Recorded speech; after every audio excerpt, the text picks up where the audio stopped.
kulan wacan daawada waxaad ku soo dhawaataa janaalka Leewaya Films oo hadaan oo kale idin soo gudbiya warbixino la xiriira arrimaha Bollywoodka iyo waxqabadka atoorayaasha ee xilligan Bollywoodka ka xamaasha.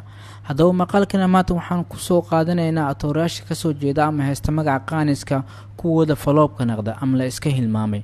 qaaniska inkastoo aysan walaalo ahayn haddana magacaas ayaa kulmiya sida Kapuris iyo Kumaris oo kale.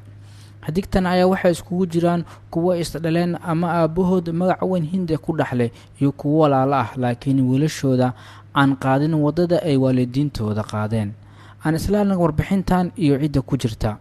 Fardin Khan waa wiil u dhalay halyeega Firoz Khan wuxuu xirfadiisa ku bilaabay filimkii la daawaday 1998 ee Prem Agan kaas oo noqday filim burburay. filimkiisa ugu dambeeyay uu ka soo muuqday wuxuu ahaa Dulha Mil Gaya oo la daawaday 2010. Imran Khan Amir Khan ayaa wuxuu ku soo caan bixiyay filimkii Jaane Tu Ya Jaanena wuxuuna ahaa mid guuleystay. filimkiisa ugu dambeeyay wuxuu ahaa filimkii la daawaday 2015 ee Katibati. Zayd Khan waa Fardin Khan inaadirkiis wuxuu ahaa filimkiisa ugu horeeyay Juraliya Hai Tumne. filimkiisa ugu dambeeyay wuxuu ahaa filimkii burbure ee Sharafat Gaye Telene ee 2015 la daawaday.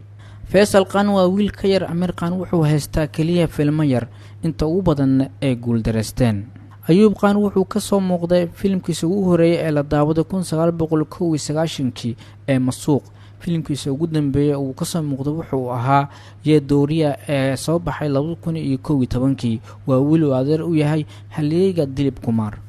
Arbaz Khan wuxuu xirfad dheer ku soo qaatay Bollywoodka ma gaarin degnimada uu helay Salman Khan waxa uu sii dheer inuu yahay director iyo soo saare waqti xaadirkan.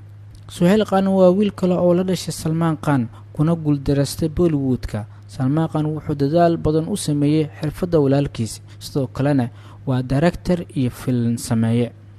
ugu dambeyn Sahil Khan filimka Style ee la daawaday 2001 ayuu si wanaagsan u sameeyay. hadda wuxuu ku biiray Jirdis wuxuuna kaloo leeyahay shirkad qalab. intaas ayaynu ku soo xiriirnaa warbixinteena maanta. waad ku maasan tahay daawashada haddii aad ka heshana la wadaag asxaabtaada.